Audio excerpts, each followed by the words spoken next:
freight broker report, and I'm going to give you some information today. Why entering this particular industry is important. So what I learned is that 2022, this industry is worth $940 billion, and I just gotta say that I need some of that, So that's why, my partner of mine, introduced me to the trucking industry, and I did a little research, and now it's time for me to bring the information to you as I go through my journey of, being a freight broker. On top of that, 8.4 million people were employed by this particular industry. Just imagine, that's like the size of New York. So, the size of New York, as many people that have been employed by this, trucking industry. That's why I'm in here. Another stat I got for you is 11.46 billion tons of freight and stuff, gets moved and coordinated throughout the U.S. That's a lot of product to be moved. And one of my jobs as a freight broker is to facilitate that from one destination to another destination. Now, in this video, what we're going to really be talking about is the 6 steps to starting your freight broker business. With that being said, step number 1, when you initially get into it, you want to do some research as far as what does it entail, what is your job title, how do you go about, making these transactions and facilitating these deals. Step number 1, you want to apply for your application for operating authority. That's step number 1. You want to fill out the application, or mail application or online. Please exit the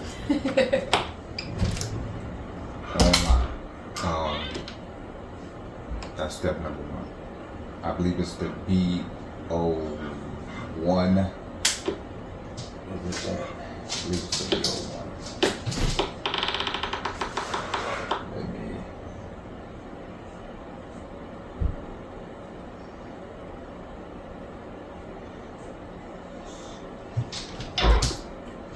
I believe it's at the B01. So I'm going to fill out that application, and you're going to wait.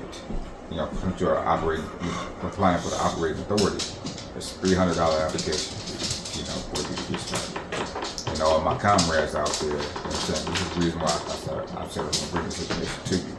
All my felons out there, anybody that have little challenges getting into different industries.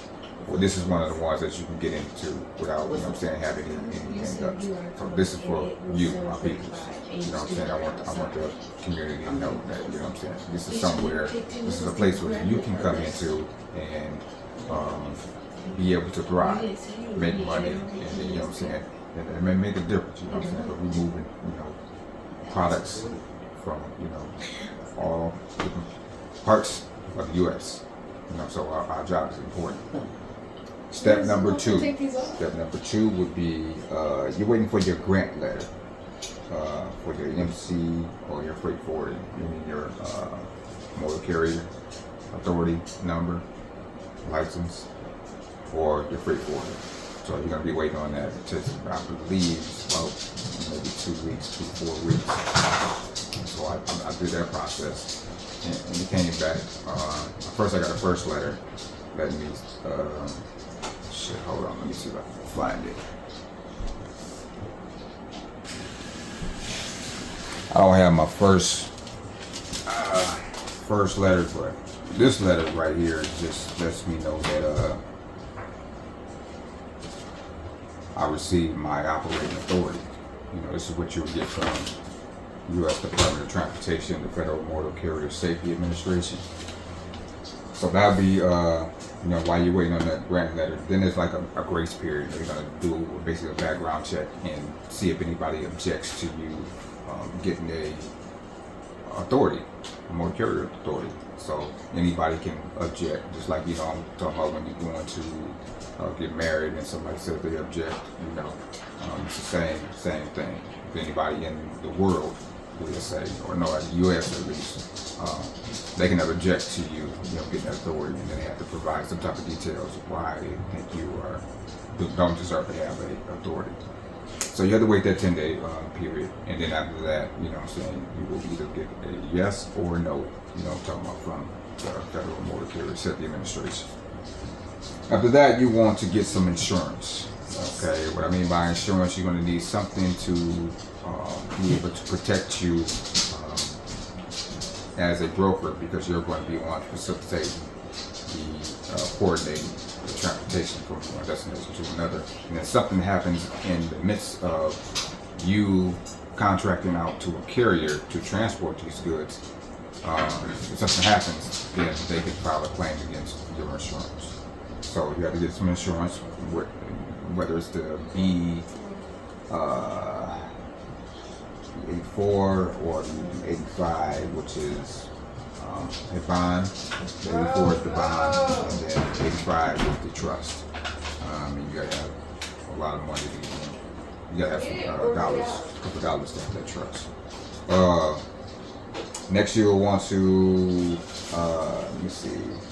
Oh yeah, set up your process agent. So in this midst of you setting up this business and all of that, when you have your operating authority, you're going to need somebody to be able to receive documents, mail, whatever the case may be, in the midst of. You don't have to. What I learned, you don't have to, but it's strongly recommended that you do. And it can be, there's plenty of people out there that do the BO3, I believe that's what it's called.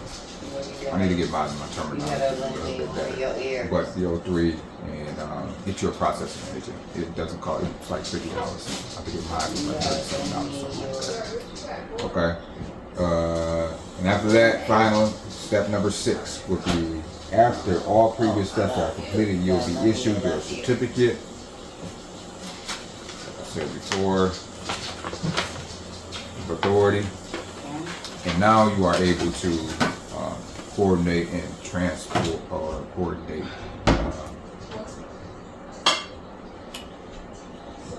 goods, contracting with shippers and carriers to facilitate transporting goods.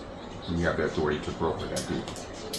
So that's how you get started in the 6 steps. We're going to go into detail on each step so you can know how it is, especially during that application process. I was want to give you I want to give you something basic to start off with. Like, you might want to know, okay, what all do I need to do to get started? And those 6 things are what you need to do to get started to get your broker authority. All right, so I'll see y'all on the next one. Appreciate you watching. Don't share something with you. I've never been one to procrastinate, so grandma gave me this information, great grandmother gave me this information back when I was a young lad, until I got older. Don't do what you can do today, tomorrow, meaning don't procrastinate. This is something you're going to do if you're interested. I gave you some figures. Go back to these figures. $940 billion in 2022 is what the industry was worth. And that number has changed to in 2024. Now entering 2025. 8.4 million people were employed by this particular industry, whether it's motor carriers, whether it's brokers, whether it's manufacturers. Everybody has a part to play in this particular industry. And then 11.46 billion tons of freight moved in 2022. That's why it's important, especially for my comrades out there, to have that little blemish on your record, to get out here and make it happen. I'll see you on the next one. Peace, love, and salute.